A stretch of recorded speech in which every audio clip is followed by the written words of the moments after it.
ఈ రోజు మనం మహబూబ్ నగర్ నుంచి హైదరాబాద్కి వెళ్తున్నాం.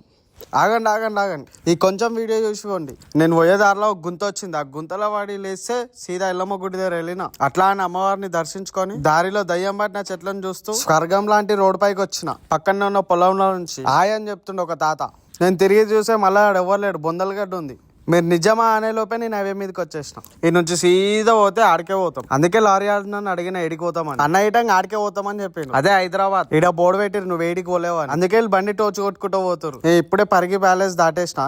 ఈ పిల్లలు నన్ను చూసి వద్దు నన్ను ఏం చెయ్యొద్దు, ఏమైందబ్బా అని నేను ఒకసారి బండి ఆపి చూస్తే నేనే భయపడకు. మనకి ఇంకా హైదరాబాద్ కి 76 కిలోమీటర్లే ఉంది. సరే అని ప్రశాంతంగా పోతుంటే పోలీసులు అడ్డం వచ్చారు. నాకు అర్థమైంది ఈరోజు మన గాండుగాచారం బాగాలేదని. వీళ్ళేదన్నా మంచిగా ఉండాలని కోరుకుందాం. పక్కన ఉన్న వాళ్ళు మంచిగా ఉండాలని కోరుకున్నా. అప్పుడే ఏమో నా ముంగటికి వచ్చాను. నా పక్కన ఉన్నోడు అయితే పాయింట్లు వచ్చో వసుకుని నాకైతే జారిపోయింది అంతా.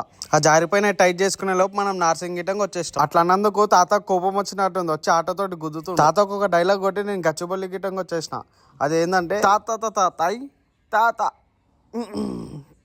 తాత ఏ పని ఇస్తలేడు ఆ డైలాగ్. తాతను తప్పించుకొని వచ్చి గచ్చిబౌలి ట్రాఫిక్ లో ఇరుకున్నాం. ఈ ట్రాఫిక్ లో బండి నడుపుల కన్నా నడుచుకుంటూ పోవడం బెస్ట్ అని చెప్పి బండి మీదే పోయినా. ఈ వీడియో నచ్చితే లైక్, షేర్ అండ్ సబ్స్క్రైబ్ చేయండి ప్లీజ్.